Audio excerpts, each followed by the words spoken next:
Assalamualaikum warahmatullahi wabarakatuh. Adik-adik sekalian, semoga kita tetap dalam keadaan gembira belajar pada kali ini. Ya.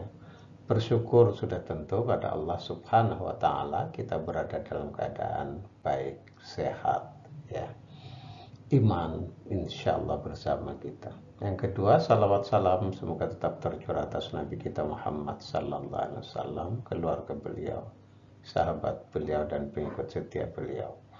Pada kesempatan ini, adik-adik sekalian, ini sebenarnya adalah kajian lanjutan dari materi kita sebelumnya.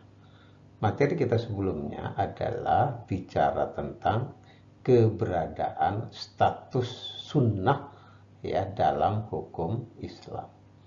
Bagaimana posisi sunnah atau hadis terhadap Al-Quran yang bisa menjadi penjelas atau tafsir dari ayat-ayat Al-Quran. Pada kali ini kita akan bicara tentang kodifikasi hadis. Kodifikasi atau tadwin itu artinya mengumpulkan, menghimpun atau membukukan. Mengumpulkan dan menertibkan ya, kumpulan atau tulisan-tulisan itu. Sehingga kodifikasi hadis itu maknanya adalah menghimpun catatan-catatan hadis dalam satu mushaf. Nah, kodifikasi hadis itu ada yang dilakukan secara pribadi-pribadi, ya, tetapi ada juga yang dilakukan sebagai amanah atau pembentukan badan resmi. Secara pribadi-pribadi, pengumpulan hadis itu sebenarnya sudah dilakukan sejak masa Nabi, ya. Baru kemudian pada masa Khalifah Umar bin Abdul Aziz, ya, pembukuan resmi hadis itu dilakukan. Nah, mungkin akan ada pertanyaan, bagaimana mungkin pada masa Nabi sudah ada yang melakukan pencatatan hadis, karena pada saat itu ada pelarangan untuk menulis hadis. Mungkin ada pertanyaan begitu, ya. Tapi itu bisa kita lihat pada slide berikutnya. Jadi pertanyaannya tadi sudah saya sampaikan, bagaimana mungkin terjadi penulisan pada masa Nabi? Teman-teman sekalian, memang kita sempat dapati ya Nabi, bagaimana Nabi melarang sahabat untuk menuliskan hadis. Tapi kita perlu tahu juga bahwa pada saat itu karena ada kekhawatiran bercampurnya hadis dengan Al-Quran. Ya, nah mungkin juga teman-teman bilang, oh bagaimana mungkin ada keraguan seperti itu? Ya buktinya ada. Ya. Kalau ada orang yang ragu-ragu bahwa Al-Quran dikhawatirkan misalnya tercampur, itu wajar-wajar saja. Ya, karena pada saat itu penulisan itu masih belum biasa. Dan pada saat itu juga sahabat-sahabat itu banyak yang sudah hafal terhadap Al-Quran. Ya. Nah, bagaimana kemudian? Ya, ada sahabat yang menulis kemudian. Ya. Apakah itu melanggar? Tidak. Karena berarti sahabat waktu itu mengerti bahwa yang dilarang itu bagi atau ketika ada kekhawatiran bercampur dengan naskah Al-Quran. Ketika kekhawatiran itu nggak ada, berarti tidak berlaku larangan itu. Makanya larangan kalau nanti dilihat teks hadisnya itu jelas ya bunyinya. Kalau dilihat teks hadisnya arahnya adalah tidak boleh ditulis selain teks Al-Quran. Dan kemudian akan lebih jelas kemudian ketika Justru ada perintah yang memerintahkan atau membolehkan, menganjurkan sahabat untuk menuliskan hadis. Loh, kalau sudah bertentangan begini, lalu bagaimana?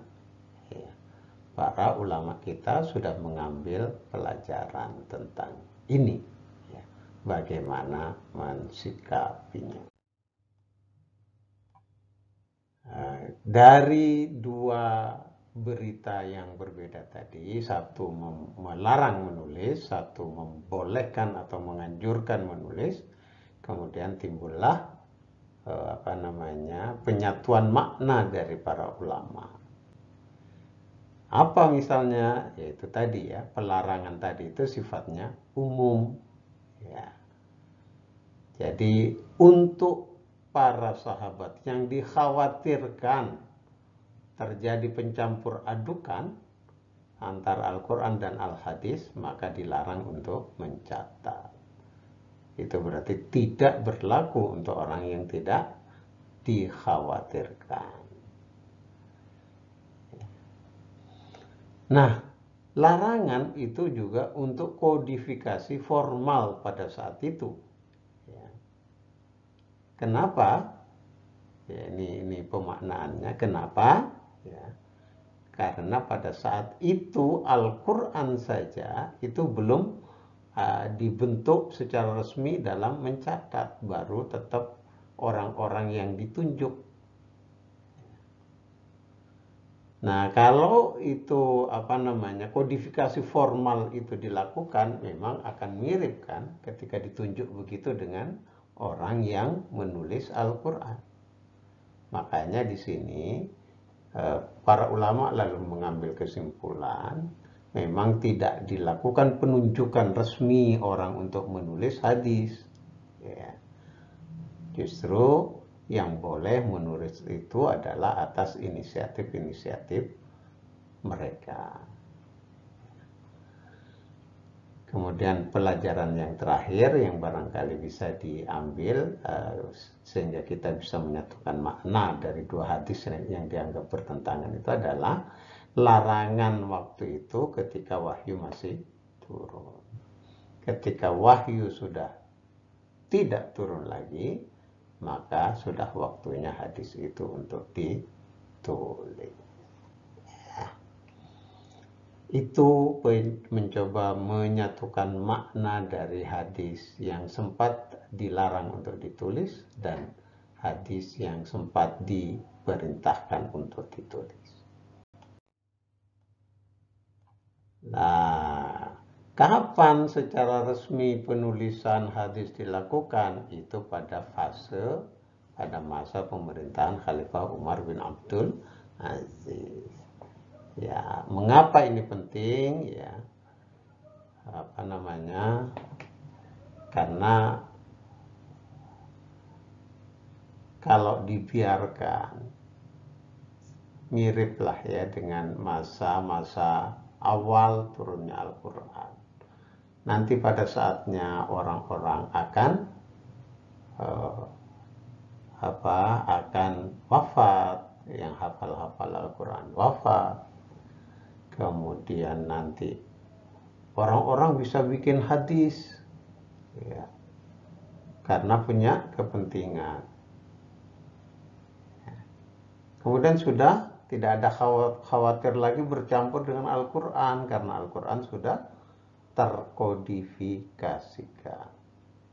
Ya. Itu poin-poin ya, yang menyebabkan Umar bin Abdul Aziz kemudian berinisiatif untuk melakukan pembukuan atau kodifikasi hadis. Oke, ya. Secara garis besar kodifikasi hadis itu sudah dilakukan sejak masa Nabi oleh inisiatif pribadi-pribadi, ya. Tetapi secara resmi dilakukan kodifikasi itu pada pemerintahan Umar bin Abdul Aziz.